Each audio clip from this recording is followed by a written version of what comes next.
Siku moja ya mvua, Alice alipokea simu kutoka kwa dada yake Elizabeth. Ili kumpatia Alice faragha, Baltazar alisogea pembeni kidogo. Hata hivyo, hakusahau kumfunika asiloane na mvua. Aliendelea kushikilia mwavuli kwa utulivu mpaka alipokata simu. Ambacho hawakujua ni kwamba katika upande wa pili wa simu, Elizabeth alikuwa anaandaa miadi ya kuunganisha kati ya Elizabeth na mwanaume mwingine. Alisema kuwa si tu kwamba mwanaume huyo amefanikiwa kimaisha, lakini pia hajali kuhusiana na mtoto wake. Elizabeth alimwambia Alice hawahi nyumbani. Alice alikuwa hana namna, ilibidi amdanganye Baltazar alikuwa binti yake anaumwa.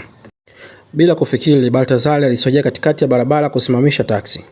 Na wakati huo, muonekano wake haukuonekana kama wa kijana mdogo tena, ila ni wa mwanaume mwenye kuwajibika. Tabasamu la kufarijika lilionekana kwenye uso wa Alice. Alipofika nyumbani, alijutia sana unganisho hilo.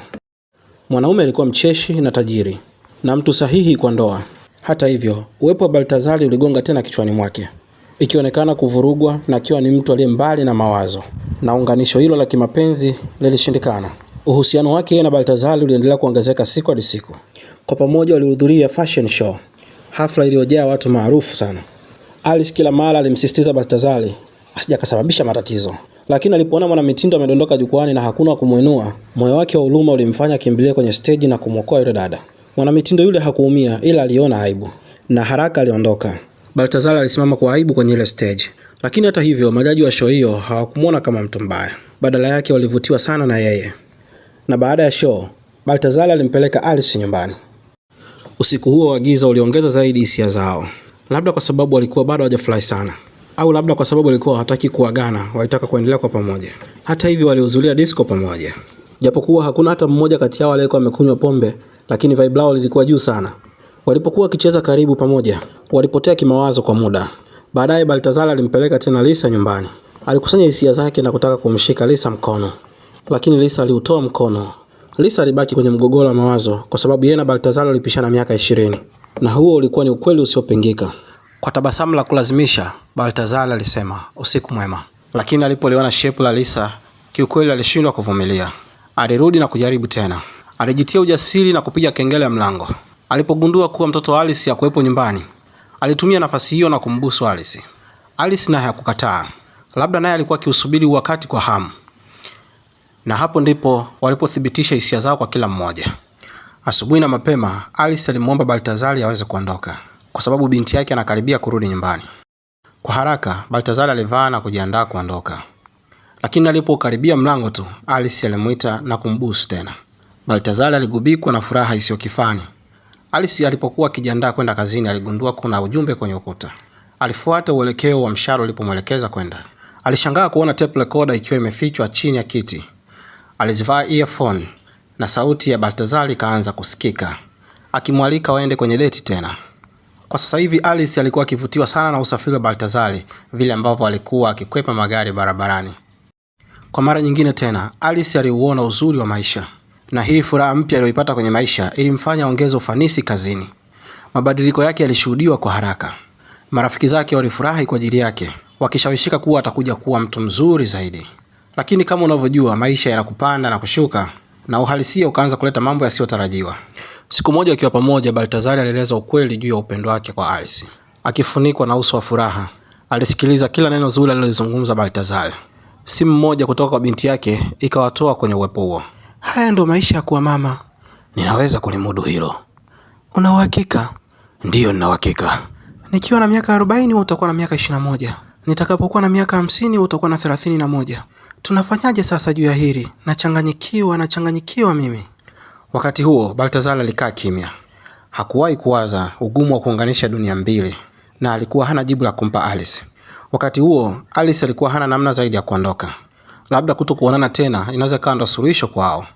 Baada ya kuachana, Baltazar alikuwa ni mwenye huzuni na aliyechanganyikiwa. Alijitenga mbali na ulimwengu na kupoteza matumaini yote ya kuishi. Alice alikuwa hajisikii vizuri hata kidogo.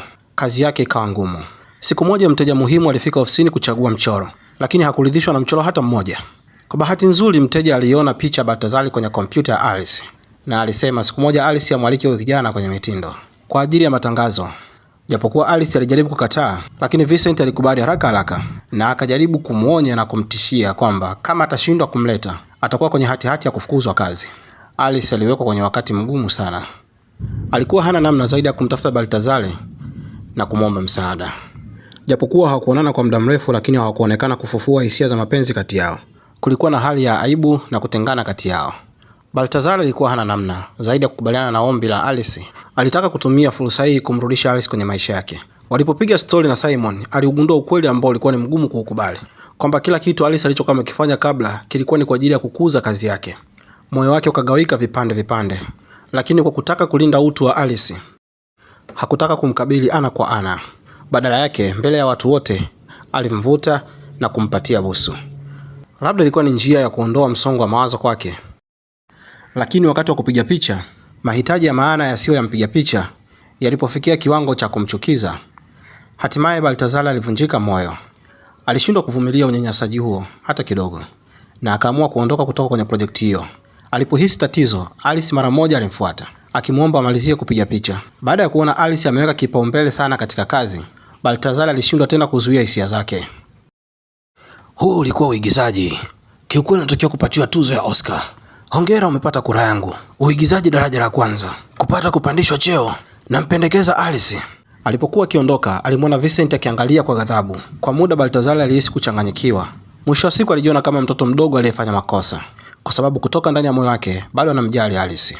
Akimwangalia Baltazar anaondoka na kukatishwa tamaa, Alice alijihisi kuwa mwenye hatia na majuto makubwa. Mwisho wa siku Alice alipoteza kazi kutokana na hii changamoto, lakini katika hatua hii ilibidi akubali kusikiliza sauti ya moyo wake. Alipoona watu wengine wakiendesha pikipiki za pinki, alitafuta lakini hakupata hata moja iliyokuwa yake. Ule ujumbe ulikuwa umening'inizwa ulibakia pale ukionekana pembezoni mwa mlango wa nyumba yake. Alice kupotea sana kimawazo. Baadaye Alice alikaa na kuanza kusikiliza tena ujumbe wa Baltazar ambao alikuwa amemwachia siku ile. Aliposikia tena sauti ya Baltazar, kiukweli alichanganyikiwa na akawa mwenye maumivu moyoni.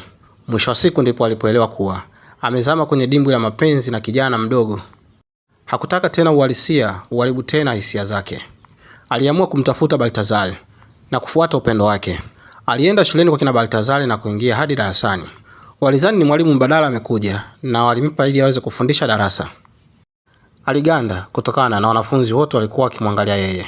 Alice alichanganyikiwa, lakini macho yake yalipogongana na macho ya Baltazar, aliamua kuchagua kuwa mwelevu kwa ajili ya furaha ya moyo wake. Nilikosea Baltazar. Nashindwa kukuondoa kwenye mawazo ya kichwa changu. Usiku ule nilipokuwa na wewe, sikuwa naigiza. Nina swali moja tu. Swali gani? Ikiwa tutaendelea kuigiza tena na tena na tena, nini kitakachofuata? Alice hakusema kitu, badala yake alimbusu. Na kwa wakati huo hakutaka kuwaza ni nini ambacho watu wengine wanafikiria juu yake. Akimuona yule anayempenda kwa dhati, mapenzi mara nyingi hayawezi kutabirika. Hutuwezesha kumpata mtu sahihi katikati ya machafuko ya maisha. Na maadamu bado mioyo yetu inawaka kwa shauku, tunapaswa kuwa na ujasiri wa kufuatilia furaha zetu. Kwa heri kwa sasa, hadi wakati ujao. Asante kwa kuchagua Setine Max. Usiache kusubscribe, like, comment na share. Nikutakia wakati mwema. Bye.